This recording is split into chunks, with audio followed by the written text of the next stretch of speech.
How's it going, everyone? Welcome to this week's Q&A. So like any other week, if you want a chance on one of your questions being answered, make sure you drop a comment down below. So with that being said, let's go ahead and get started with the first question of the week. And that is, will and can K-Tuner and Honda and systems just like that get into some sort of legal issues, kind of like what Cobb is going through right now? And the simple answer is, in my opinion, most likely anytime you're altering or can alter what triggers or what cannot trigger a check engine light, I think eventually, the EPA is kind of, breaking down on this sort of thing and kind of taking it obviously super serious.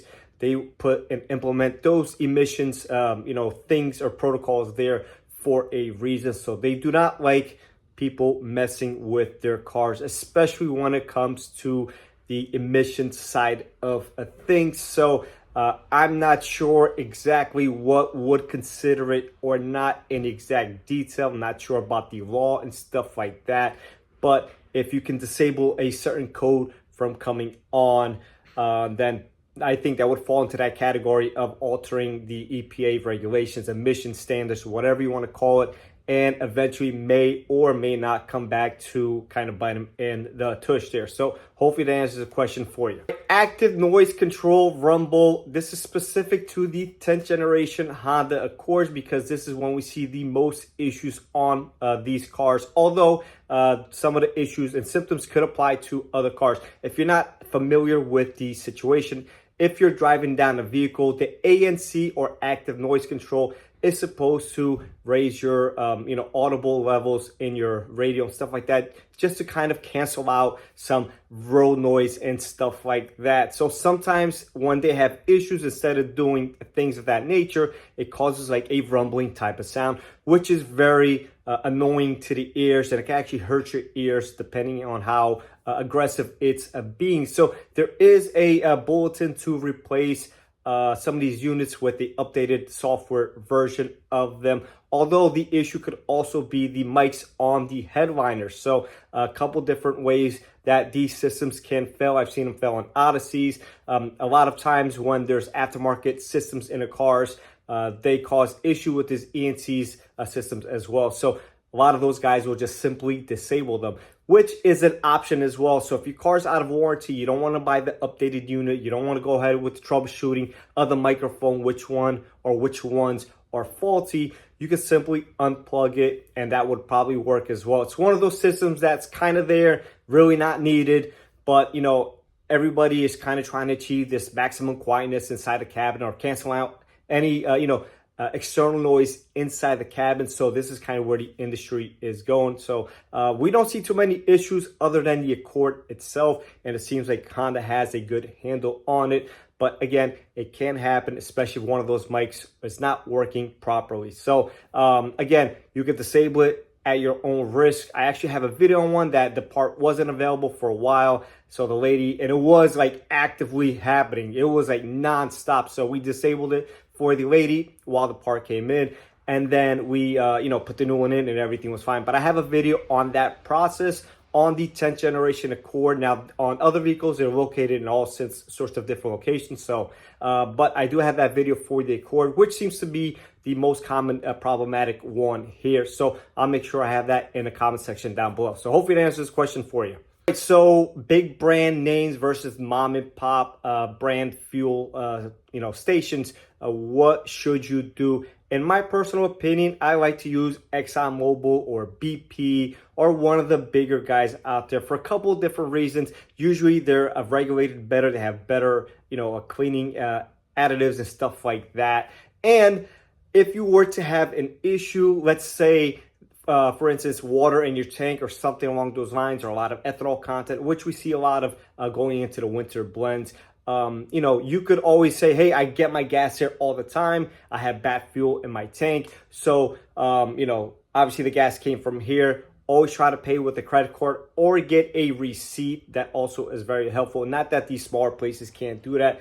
I just like the bigger stuff. Sometimes you do pay more, but I think it's worth the money in my personal opinion. I'm sure there's a ton of research between one and the other. So just do your research on that. See what, fits you better. But just as a general rule of thumb, try to go to as consistently to the same gas station or gas stations as possible.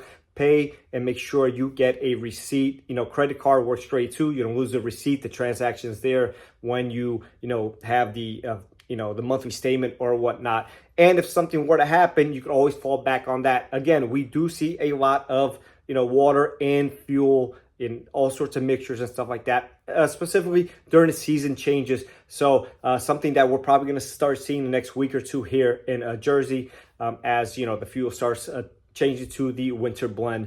And just for some reason, that seems to be the more problematic time frame of these fuel situations. So hopefully that answers the question for you. All right, so the next question is high speed balance versus road force. What should you be getting? What are we doing at the dealership? So 99 out of 100 times, we're just going to be doing a high speed balance, and that's because road force does take a little bit longer to do, and not all machines do them. So both our machines do have road force capabilities, but a lot of places won't do them. Now, reason we do them is because 9 out of 10 times a normal high-speed balance is okay. So sometimes we do end up using road force balance if the car has a persistent vibration or something wacky going on that we can't really pinpoint, and we're just trying to eliminate all sorts of things, and it'll tell us the road force and balance it correctly or as correct as possible for that situation. So again, if you're taking your car, most places are just going to do a high-speed balance, which is what we do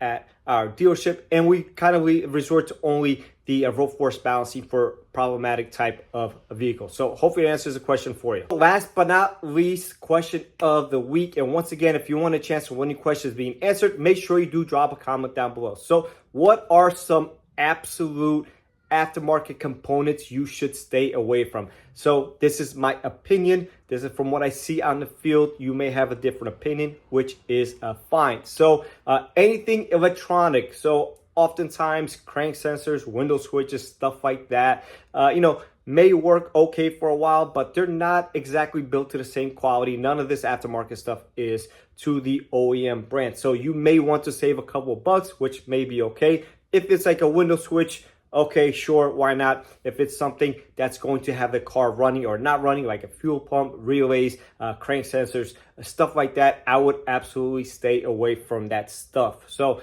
also, aftermarket suspension components, again, a lot cheaper if you go aftermarket. Most times, in some cases, it's not, but most cases it is. So ball joints, I would absolutely not go with anything but Honda, in my personal opinion, as much as possible within a reasonable, expectations and reasonable, car to price ratio or whatnot. So we see a lot of aftermarket ball joints fail way too prematurely, what can oftentimes be a dangerous situation if it does in fact fail while you're going at higher speeds. Now, if it's a bushing and the bushing ends up deteriorating quicker over time, I mean, sure, it might make some noise or whatnot, but it's not going to come out of place to where it's a dangerous situation in most cases. So maybe a lower control arm that doesn't have a ball joint attached to it, you may want to do aftermarket, save a couple bucks.